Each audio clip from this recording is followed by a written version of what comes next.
So the inevitable has happened. Israel has attacked Iran.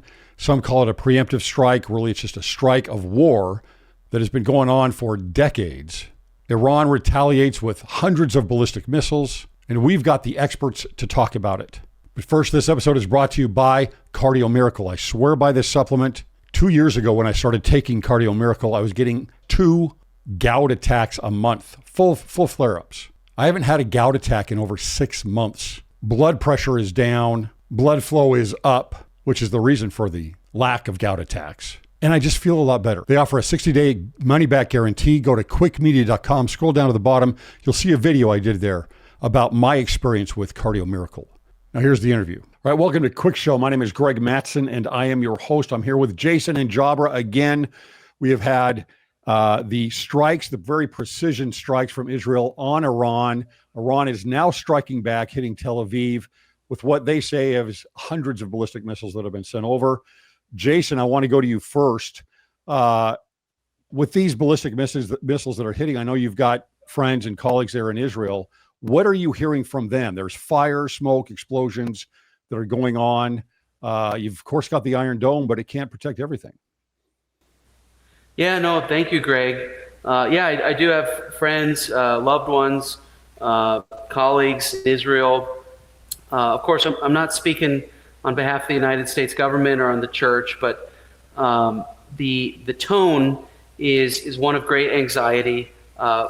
People are constantly having to go back and forth into their bomb shelters. Some don't even have bomb shelters because they live in a building without them, and they just don't know what's going to come through. And so, I mean, we are getting reports of buildings in central Israel and the greater Tel Aviv metropolitan area are getting hit. I'm seeing dozens of Israelis that are injured. I haven't heard of any deaths yet, but this has always been the way of the war, right? Is Iran and its proxies are targeting civilians, Israeli civilians. That's always been their strategy.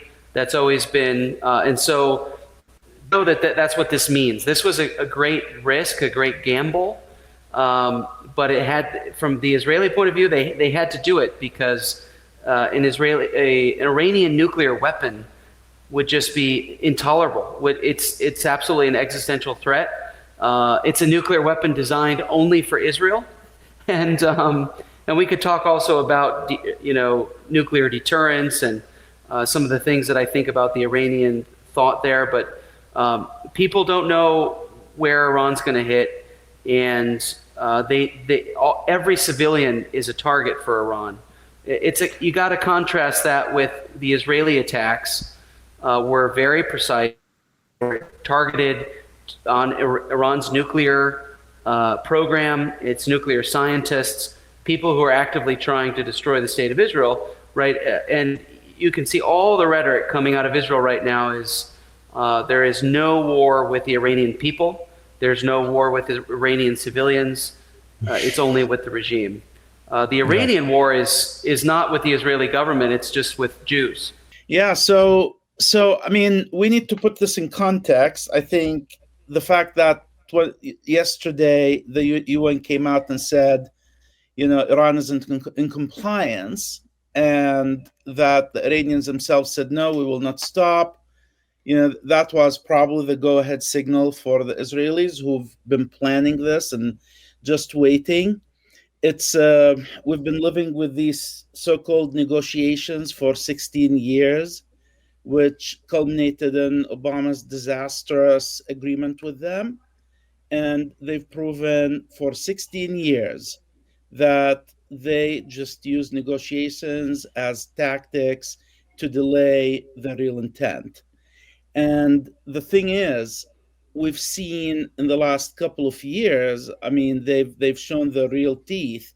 They've shown that they are working with the Ring of Fire strategy, working with all these nations surrounding Israel to destabilize and destroy Israel. For the Iranians, the destruction of the Jewish state is the goal. It's naive to assume that they will negotiate. They are negotiating in, with any faith, with any good faith at this point. They want that nuclear weapon. I mean, they convinced many people 20 years ago, including me, that they, will never build a nuclear weapon. But it's obvious that that's their end game. I mean, the last 2 years are proof of it. The incessant attacks from Yemen against Israel is a proof. These are people who will do nothing short of destroying Israel. That's their goal. And, I'm going to harken back to a little bit of history here. I was a teenager. I was in high school when Menachem Begin, Prime Minister of Israel, attacked the Iraqi nuclear reactor. And I remember at the time, Ronald Reagan came out. I mean, we watched it all on TV, and everyone was like, wow, America is doing a good thing, because Reagan condemned the Israeli attack against the Iraqi nuclear weapon. And we're thankful now that Iraq didn't have a nuclear weapon. Can you imagine if Iraq invaded Kuwait in 1990 and they had that nuke? I mean, nobody would have been able to stop them. My dad was in Saudi Arabia at the time, and they actually invaded the borders and came into Saudi Arabia. If the Iraqis had nukes at that point, they would have been unstoppable. Because imagine North Korea invading the South. Mm-hmm. And we won't be able to do anything to them or touch them because they have nuclear weapons, and you always have the jeopardy of starting a nuclear war. In the same manner, if once Iran has nuclear capabilities that they can use, once they do that first test, you can say goodbye to the UAE, Qatar, and Bahrain. Those are on basically Iran's list of countries to invade. They will move in, they will invade the Gulf, and they will be unstoppable.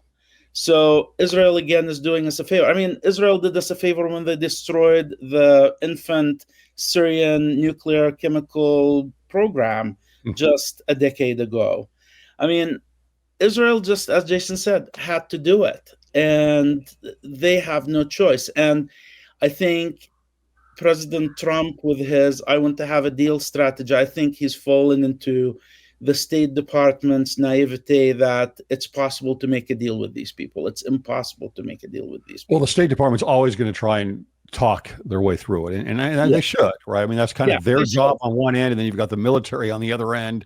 And you kind of, you try and push off the military as much as you can, but sometimes it's definitely required. And that's something that go ahead. No, 16 years we've been talking. What have they done? 16 years. And even when we had an agreement with them, even during that Obama, agreement period, they did nothing. They did nothing. They took the money, and what they do with all the money that they were given? They armed the Houthis, they armed Hamas, they armed Hezbollah. They immediately went into war capability. It's like Hamas, what do they do with all the aid and the money that they got from Qatar? They used it to build tunnels and build military capability. The world needs to come to terms with this fact. And you can call me an Islamophobe, you can call me whatever. Islamist nations have it in their mind they will not stop at anything short of destroying the Jewish state. That's their agenda. And no matter what they tell you, no matter what they do, that's their goal. Any money, any leniency you show them, they will use the time, they will use the break, and they will build military capability, and the end purpose is attacking Israel. I'm going to get back to you on that, Jason. It looks to me like over the last couple of months, there's been a kind of a cat and mouse game going on. You've got President Trump kind of, very with a high-profile meetings and statements that he said. It looked like that he was kind of breaking off from Netanyahu, that they had a problem in their relationship. You have Trump going out and going to the Middle East, and he's meeting with Saudi Arabia and others, and he doesn't even stop by Israel. Doesn't do anything. Doesn't even stop by Israel.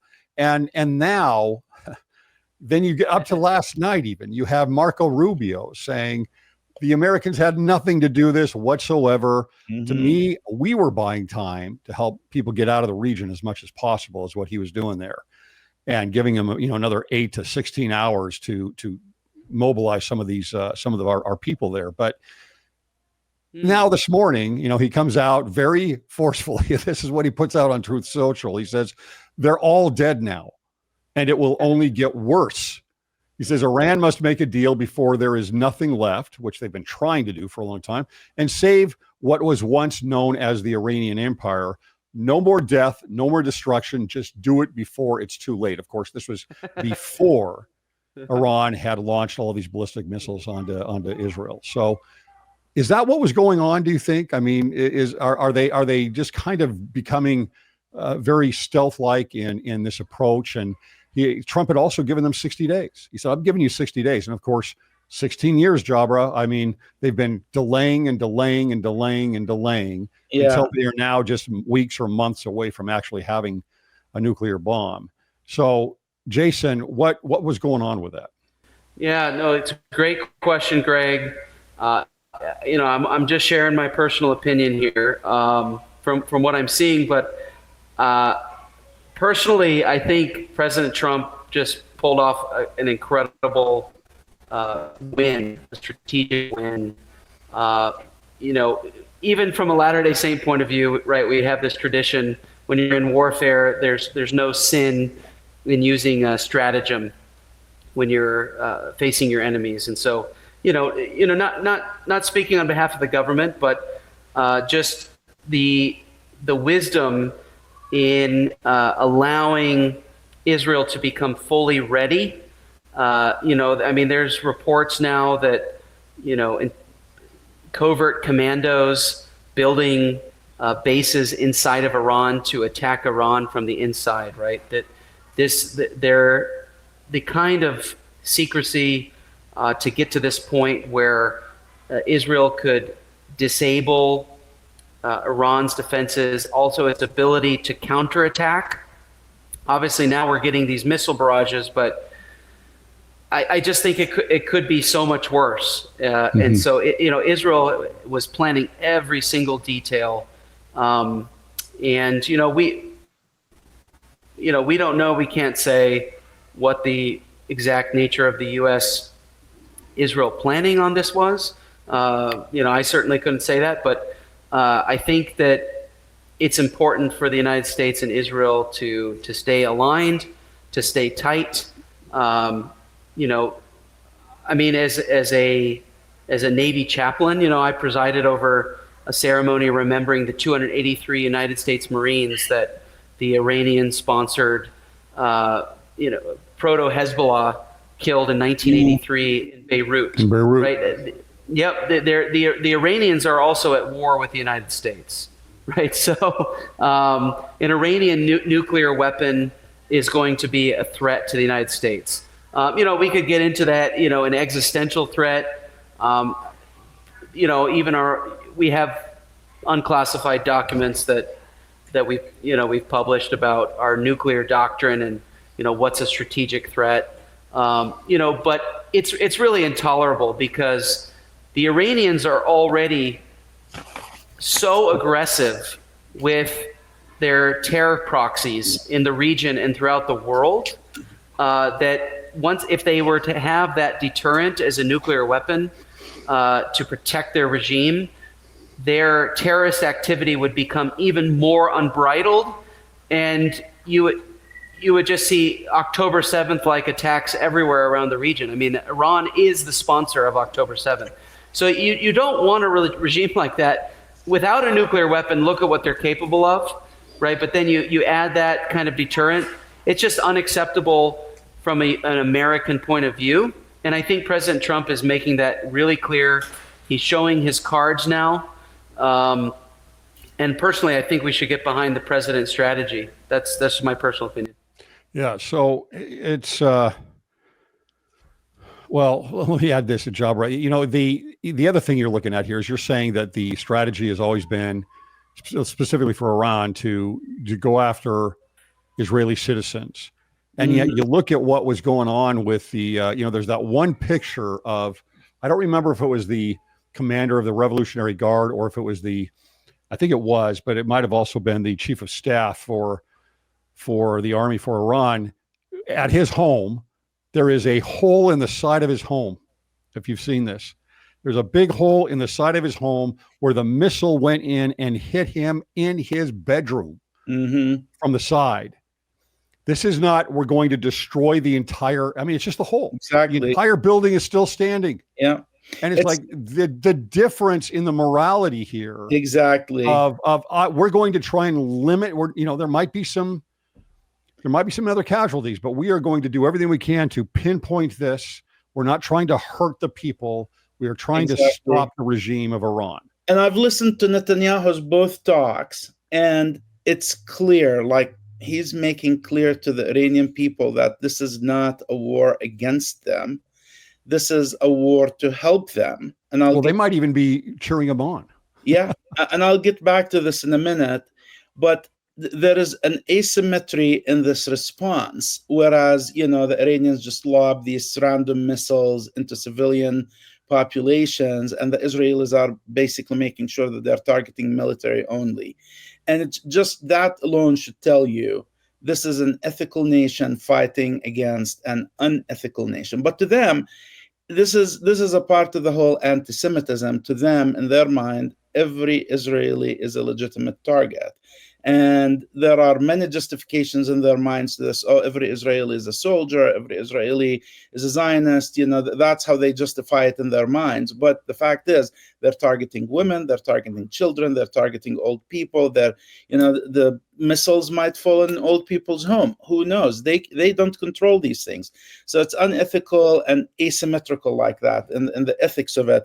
But this is, as Jason said, since the Iranian regime started, this is a 40-year war. They targeted Israeli embassy in London. They destroyed the Israeli embassy in Argentina. They've been going after Israeli targets all over the world since day one. And some of it happened, with assistance from Hezbollah, with assistance from the PLO. I remember all of these things because I watched them. I lived through them. So Netanyahu is doing everyone a favor. So talking about negotiations, Netanyahu now has strengthened, if the negotiations resume, if Netanyahu has done the United States a favor, and I hope he continues bombing Iran, because the more Israel bombs Iran, the more our negotiating position with the Iranians, is strengthened. He's doing us a favor, and many people might not understand this now. Many people in the administration might hate it, but he's doing us a favor. And so here's one thought that occurred to me while you two were discussing this. So I don't know how well you know chess or how you play chess, but if you're an amateur, this is Arab wars for you. This is how Arabs and Iranians wage war. And they should be better chess players, by the way. So they, imagine you're in this game and you're in the opening moves, you're 2 or 3 moves in, and you think you can checkmate your white and you can checkmate your black opponent. You move for the checkmate, and the minute you move that bishop or queen into the black area, you realize you've opened up, that your back row is open, and the black queen and the rook move in and they checkmate you. This is Arab wars that I've witnessed in my lifetimes. They move in for something like September 11th or October 7th, or like this momentarily few victory for a few hours, and then they're checkmated. And the Iranians now are headed to the checkmate. They played their move with October 7th, and they had no idea what they awakened. Like, it amazes me that 77 years into this, and these Arabs, these Islamists, do not understand Israel. They always underestimate the Israeli response. And it baffles me. You hear Hamas leaders recently saying, oh, we did not anticipate that Israel would respond the way they did. And here I am hearing this, and I'm pulling my hair. I'm pulling at my hair because I'm like, what do you mean? The minute I heard the news, I knew this is exactly what was going to happen. Anyone who follows this, anyone who understands Israel, its history, its traumas, the way the people think, would know that this is exactly how they respond, especially with Netanyahu at the helm. And, all I have to say, just to conclude this part with, I'm so grateful Netanyahu is the prime minister of Israel right now. I'm so grateful. I think history will prove me right with this. He is Israel's Winston Churchill. What he's doing now is doing the world a favor. And I'm hoping he'll manage to finish it, finish the mission. Hopefully quickly. Yeah, hopefully quickly. He's toppled Assad. Imagine the Assad regime. I never thought in my lifetime I would see him gone. And he destroyed Hezbollah. He is almost done with Hamas, Abrahamic Accords. I'm just hoping that this will be the crown, the top of the crown, the jewel of the crown of his victories. If he manages to topple the Ayatollah's regime, everyone will be grateful for that. And the region will be much better for it. They will thank him later. I suspect many Arab nations will have a Netanyahu statue in them if they overcome their anti-Semitism. I don't know about that. Yeah, maybe behind closed doors. I don't know. I'm too optimistic here, but seriously, this is how important this is. Jason, so recently the ambassador, Dannon, the ambassador to the U.S. from Israel, he revealed that there was a secret program that Iran had, and that they were looking at kind of almost a doomsday scenario for Israel, where they're going to have nukes, they're going to have numerous terrorists, Hamas, and anybody else that they get a hold of, that was all going to be this massive attack onto Israel. He says that this is one of the reasons that they had to strike now. They had a very small window here where they were going to be able to do this. This gets, again, back into that idea of, I never, I'm going to use the Book of Mormon as an example here, right? You follow the Nephites and you see they never have a preemptive war, right? They do not go out and have a preemptive war against the Lamanites. They are always at war in defense, and they go out and they go all out when they're in defense, right? But they don't go out preemptively. But if I'm an Israeli and I'm in Israel, and I know, and these things are going on, and this is what's going to happen, and you've had years and decades of being under the thumb of a threat, a real existential threat, then I think it's still the right thing to do, right? If you've got this threat that could at any time, as soon as they've got that bomb, at any time, you are risking absolute obliteration, and therefore a preemptive move is the only option that you have. Yeah, and I think you bring up an interesting question about preemption. From my lens, looking at zooming out with a wider range of history, even recent history, this was not preemptive. Israel has been defending itself from Iran since the 1979 Iranian Revolution, right? Yeah. It was 1979 that this conflict started with Iran. Even by 1982, Iran had already created a Shiite, a proto-Hezbollah in Lebanon to attack Israel. They were already trying to export their revolution throughout the region and already forming terrorist organizations to attack Israel. So Israel has been in self-defense this entire time. And it's just that Iran was on the brink of an upgraded weapon that could change the entire strategic calculus. And so and with full intent to use it, right? Since October 7th, Iran has already attacked Israel twice on Israeli soil. And, the pundits are going to go back and forth and back and forth. Really what it comes down to is, does Israel have a right to exist? That's what it always comes down to, that. If you believe Israel has a right to exist, then Israel has a right to self-defense. And their story has been Israel defending itself so that it can just survive. Because 1-2 nuclear bombs, Israel's gone. And some people don't care about that, and they want Israel gone. Again, I'm only speaking for myself. I'm not speaking for the government. But you see certain members of Congress that think that that Israel had no right to do this, to defend itself from its arch enemy creating a nuclear weapon to eliminate it as a state. That is, when we study war, I've come to the opinion, and now I'm getting a little academic here, but right, when we talk about the strategic level of war, these are decisions that the most senior leaders have to make. Prime ministers, presidents, ministers of defense, chairmen of joint chiefs, when they have to keep the existence of their state, right? That's what we're talking. We're the high strategy. How do I keep my state alive? How do I prevent it from having regime change? So the Iranians are going to talk about regime change and the Zionist regime. Well, all the state of Israel is a Jewish democracy. They're saying that Jewish people cannot have self-determination and have their one and only state. Israel's not talking about destroying the Iranian nation at all. Just listen to what they're saying. Look at what they're doing. Israel's not trying to destroy the Iranian nation.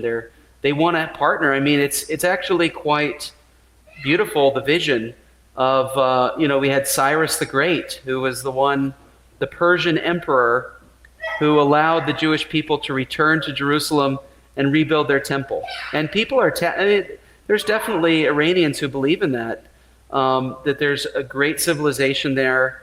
The Ayatollahs, the theocracy, it's really kind of a foreign theocracy that's been implanted. Well, I think most of the people would love to see the Ayatollahs booted out. Yeah, I think a lot of them would, and and that's their choice. That's a whole debate about whether regime change is the answer. We know from history that states will develop nuclear weapons as a deterrent to protect their regime. Mm-hmm. So if you have to think about things from the Ayatollah's point of view, they want to protect their theocracy, a government run by religious clergy. I tell this, I've been a endorsed Latter-day Saint chaplain in the military before, right? And clergy are not the right people to run a state. And so, I'll just leave it at that, right? We want a government. People deserve a government by the people, for the people, of the people. I think everybody deserves that, but that's the United States policy is very clear. The Iranian nation, whether it's an Islamic republic or it's a democracy, it's not going to have a nuclear weapon. There's a whole, theory of nuclear proliferation. It's just not in the world's interest for any new states to get nuclear weapons, especially one that is so barbaric and sponsors global terrorism like Iran. So I agree with Jabra. Israel is doing the United States a great favor. I think our posture should be gratitude. In the world. And the world, yeah. Yeah, we don't. Jabra, I'm going to ask you again here. You said that they might be putting up a statue of Netanyahu in some of these countries. I hope. But isn't there kind of a split there? You've got the Shia versus the Sunni. You've got other political dynamics that are going on in the Middle East. You're very familiar with this. What are there?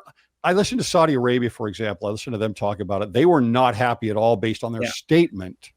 And I know they have improved their relationship with Iran over the last several months or maybe year, but they've always been on opposite sides of this. And Iran has always been a threat to Saudi Arabia. And even when you have U.S. presidents, you can see them come in and they're kind of like, well, who am I going to select? Am I going with the Iranians and supporting them? Am I going over here to Saudi Arabia and supporting them? And you just kind of see these policy shifts president to president, right, as you go through there. Is Saudi Arabia still, do you think, and those that would be aligned with Saudi Arabia, are they pretty happy about this actually? Are they putting up a mask to their own people to some degree because they feel like they have to? And how does the breakdown go with the rest of the Middle East in reaction to this? Yeah, so this is a very important point, and it's very complicated to address. But the only way to go at answering this question is to offer you the insight I had about Arab psyche and about myself and about reflecting on how I grew up and the environment I grew up in. Why don't you mention where you grew up again? I grew up in Kuwait. I grew up in Jordan, all over the region. And so here is how it goes. The Saudis secretly might be cheering, Israel and Netanyahu destroying, and the Qataris actually, and the UAE and the Bahrainis, they are the most threatened by the Iranians and the Omanis. But here is the way it goes. You grow up. So remember, this is a society, and I'm going to exclude the UAE, of the last 20 years from this. But you grow up in a society that tells you that the Yehudi, the Jew, is this person you cannot trust, is this person that's your enemy, is, in the Quran, and, in the Hadith, there's all these stories, there's all these verses that actually tell you the Jew is not someone you can trust. So anti-Semitism is embedded in the curriculum in these countries, whether we're talking Saudi, whether we're talking Qatar, whether we're talking even Jordan or Egypt or all of these countries. So they might be cheering for the destruction of the Iranian nuclear weapons. Like my brother and I, he's in the Philippines, and we were talking last night, and he's seeing the news come in, and he's, jokingly telling me about how other Arabs are commenting on this, and they're like, yeah, well, that's wonderful. Let the stones break each other. Let them go. Let them destroy each other. To say, they don't like the Iranians. They consider them like fire worshippers, even though they are Muslims. So there's all these stereotypes about the Iranians. But at the same time, no one in Iran, no one in the region would want to be seen, including the Saudi royal family. They don't want to be seen as gaining power or coming to power on the backs of Israeli tanks, or because of Israeli missiles, or with Israeli planes. They don't want that image, because that instantly delegitimizes them in the Islamic mind. You're automatically illegitimate government. So they want to avoid that. So yes, on one hand, they're saying it to the people, but I think deep inside, someone like MBS, Mohammed bin Salman, he does not want to be associated with this or seen supporting this. He does not believe in it. I mean, look at Jordan, look at Egypt. They've had peace treaties with Israel for now, how long? 30 years. And they have not moved beyond just superficial military arrangements, and that's it. It's because of that. It's because of that mentality. This is the biggest block in the Middle East to peace. It is this raising up. It's this indoctrination that the Jew is the enemy, that a Jew cannot rule over an Arab, specifically cannot rule over a Muslim. And I'm not even going to address Eastern Christian anti-Semitism, because that's also a part of it. That's also a part of it. And you'd see, certain Christians in the Middle East who support Hamas or who support Iran even. And it's not because the Iranians, the first people the Iranians are going to come after if they have any say are those Christians, but they support these people because, they cannot trust the Yehudi. So that's the equation going on here, and that's what we have to overcome. Now, I know Netanyahu spoke to the Iranian people twice, like in the last 24 hours, and he brought up Cyrus the Great. He brought up hopes of peace between the Iranian people and the Jewish people. But the Iranian people had 40 years, 50 years almost of indoctrination under Islamic governments. They grew up mistrusting and not liking and even hating the Jew. And so these are not people who are going to rebel against their government at this time because of that. Yeah. I think what needs to happen is they just need to go after them, weaken them, make sure in this kind of situation that Israel cares only about Israel. Do what's only good for Israel. Don't worry about the Iranian people. They need to figure it out themselves. If they don't want to take advantage of this opportunity, then fine. But Israel needs to do what's good for Israel, make sure that its people and its interests are protected. Now, my biggest fear is there is a small Jewish community in Iran right now, And this is who my thoughts are with now, and even the Christian community in Iran, because I'm maybe it will not happen. Hopefully, it will not happen. I pray it will not happen, but there will be massive retribution against them now. And I wouldn't be surprised if you look at the media in a couple of days and you'll see the head, rabbi in Iran condemning Israel for doing this. He'll have to. He'll have no choice. He'll need to avoid retribution against his community. Yeah, a lot of the images and video that I'd been seeing actually comes from Jews inside Tehran. Oh, good. Yeah, and hopefully they don't face the wrath of the regime for this. Yeah, because they're showing it. You can see from their camera view where they're doing it from too. Oh, really? Wow, yeah. That's fascinating. Now, I don't want to take a lot of time, but let me make one more comment briefly about Book of Mormon and preemptive wars. Jason brilliantly pointed out, this is not preemptive. Israel is responding to a campaign against it for the last at least 40 years. Organized campaign by Iran, and Israel has restrained itself enough. The last couple of years definitely were, now we know it was all Iran from October 7th to the Houthis and all of that. But here is the amazing thing. You listen to every statement coming out of Jerusalem. The Israelis are saying, we want peace. If Hamas wants peace, this war can end tomorrow if they turn in the hostages and lay their weapons. It reminds me of Captain Moroni in the Book of Mormon. He said to Amalekite, he said, drop your weapons, make a covenant of peace with me, tell me you're not going to go back to war with me again, and we will have peace. And that's what the Israelis are offering.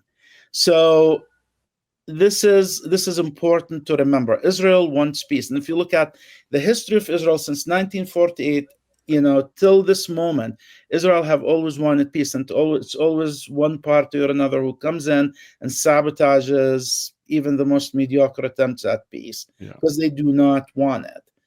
They do not want a Jewish state, period.